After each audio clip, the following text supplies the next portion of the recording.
Hey guys, FRANKIEJAX here. It's right before the blizzard of 2011 is supposed to hit Chicago, and well, you might be able to see a grocery store behind me. I won't say that that's the one I work for, but I do work for a grocery store. It looks a lot like that one. Anyway, did phenomenal amount of business the last 2 days because people are like, "Oh crap, I gotta get all my stuff. I'm gonna be snowed in.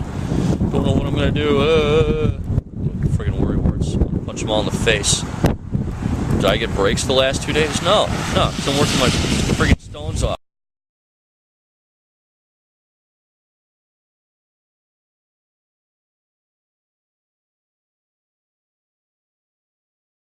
No, no cry, baby. No cry. No cry, baby.